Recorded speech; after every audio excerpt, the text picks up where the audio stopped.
Donc, comme j'ai dit dans la vidéo précédente, donc la vidéo 7, dans cette vidéo-là, on va voir une autre manière de faire les boutons de type Select et enfin les boutons de type Select naturellement. Et sauf que là, on va ajouter une petite spécification dedans. Donc là, ça va être la partie 8. Ok, donc ici, je vais mettre 8. Et donc, comme j'ai dit, on va pas faire un copier-coller cette fois-ci, mais on va plutôt utiliser cette partie-là. Donc, cette partie-là, la liste là, je vais coller ce code-là et je vais vous expliquer. Voilà. Comme vous pouvez constater, ici, on ouvre le formulaire, on le ferme ici, on met notre bouton de type Select, on met la clé de notre bouton parce que c'est cette clé-là qui va être utilisée en poste et on met notre crochet. Cette fois-ci, dans le crochet, on peut faire des sous-crochets. Donc, pour la première version, ce qu'on avait fait, ce que je vais faire pour vous expliquer rapidement, je vais mettre les deux de côte à côte. Je vais mettre la deuxième ligne ici. Après, on va commenter la ligne du haut. Donc, ici, on a la clé ici, on a la clé ici. Cette fois-ci, on a un tableau. D'accord? Là, on avait un seul tableau.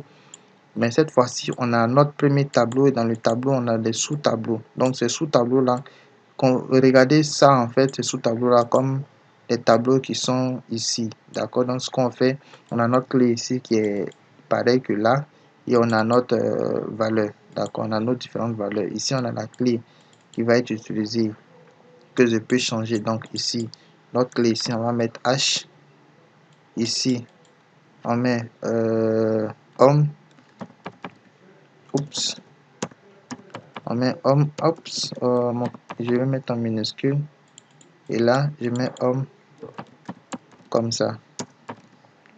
Ici, je mets F comme clé, femme. Et là, je vais mettre femme avec le F en majuscule et je vais actualiser. Vous allez voir, je fais exprès pour laisser les deux, que on puisse justement voir la différenciation. Donc, voici le premier ici et voici le second là. Vous voyez, j'ai ma clé qui est là, j'ai la variable qui est associée et j'ai ma deuxième clé qui est là, j'ai ma variable qui est associée. Donc, ça peut être des catégories. Ici, ça peut être par exemple une catégorie qu'on va appeler par exemple marketing.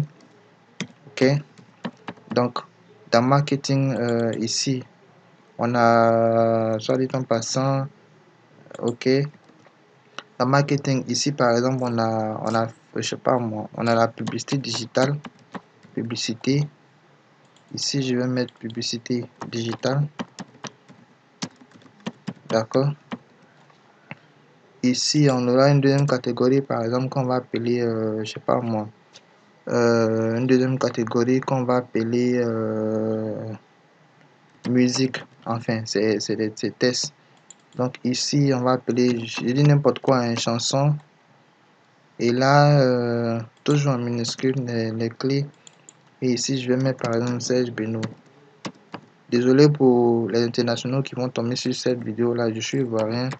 Du coup, c'est Serge Beno qui m'est venu à l'esprit.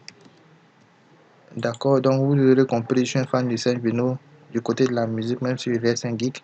Donc vous voyez ici, j'ai ma première catégorie qui est marketing, j'ai plus de digital, j'ai musique, j'ai Serge Beno. Et si vous voulez, on va dire quoi, continuer, vous voyez, tel qu'on a fait cette manière là, c'est un peu pareil. Donc pour rendre le code plus lisible, je viens juste à la ligne et je vais mettre une virgule ici et je vais dupliquer. Donc ici, en le plat de plus, je vais mettre par exemple écriture.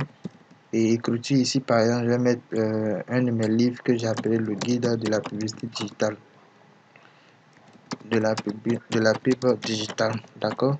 Vous allez voir que c'est très simple, cette manière de faire le truc là. Donc là, vous voyez, j'ai marketing, de la publicité digitale. Donc c'est ce que je voulais vous montrer qui est très bon et très pratique. Après, libre à vous de voir si la réveil collectif vous intéresse ou vous souhaitez toujours continuer avec le HTML classique. Croyez-moi, c'est un package qui n'est plus, on va dire quoi, qui ne va plus évoluer, mais les composants marchent toujours même avec la Laravel 10. D'ailleurs, c'est le projet Laravel 10 que j'utilise actuellement pour vous montrer la vidéo. So thanks for watching, don't forget to subscribe, abonnez-vous et surtout, 9 vidéos. SOSO, peace.